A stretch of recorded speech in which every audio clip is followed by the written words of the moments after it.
Hello, officer on duty എന്ന ചിത്രത്തിൻ്റെ first half റെസ്പോൺസാണ് ഇന്നൊരു വീഡിയോ ഭാഗത്ത് നോക്കാൻ പോകുന്നത്. വീഡിയോയിലേക്ക് വരുമ്പോൾ വീഡിയോ ലൈക്ക് ചെയ്യുക, ചാനൽ സബ്സ്ക്രൈബ് ചെയ്യുക. ഈ വരുന്ന മാർച്ച് മാസം ഇനി അങ്ങോട്ട് ധാരാളം ചിത്രങ്ങൾ OTT റിലീസ് ചെയ്യും. നമ്മുടെ ചാനൽ ഭാഗം പരിശോധിച്ചാൽ നിങ്ങൾക്ക് ആ വീഡിയോയ്ക്ക് കാണാൻ വേണ്ടി സാധിക്കുന്നതായിരിക്കും. ചാക്കോച്ചൻ, പ്രിയാമണി, ജഗദീഷ് എന്നൊക്കെ പ്രധാന കഥാപാത്രങ്ങളായെത്തി എന്ന് റിലീസിനെത്തിയ ചിത്രമായിരുന്നു ഓഫീസർ ഓൺ ഡ്യൂട്ടി. ഏവരുമേറെ ആകാംക്ഷയോടെയായിരുന്നു ഓഫീസർ ഓൺ ഡ്യൂട്ടി എന്ന ചിത്രത്തിൻ്റെ റിലീസിനായി കാത്തിരുന്നത്. ഫൈനലി ചിത്രത്തിൻ്റെ ആദ്യ ഷോ ഇപ്പോൾ കേരളത്തിലെ വിവിധ തിയേറ്ററുകളിൽ ആരംഭിച്ച് ചിത്രത്തിൻ്റെ ഫസ്റ്റ് ഹാഫ് റെസ്പോൺസൊക്കെ പുറത്തുവന്നിരിക്കുകയാണ്. ചിത്രത്തിൻ്റെ ആദ്യ പകുതി തന്നെ ചിത്രത്തിന് മികച്ചൊരു പോസിറ്റീവ് റെസ്പോൺസാണ് നേടിക്കൊടുത്തിരിക്കുന്നത്.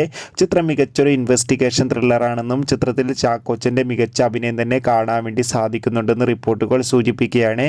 കാത്തിരിക്കാം ഓഫീസർ ഓൺ ഡ്യൂട്ടി എന്ന ചിത്രത്തിൻ്റെ കൂടുതൽ റെസ്പോൺസിനായി. ചിത്രം കണ്ടവരുടെ അഭിപ്രായം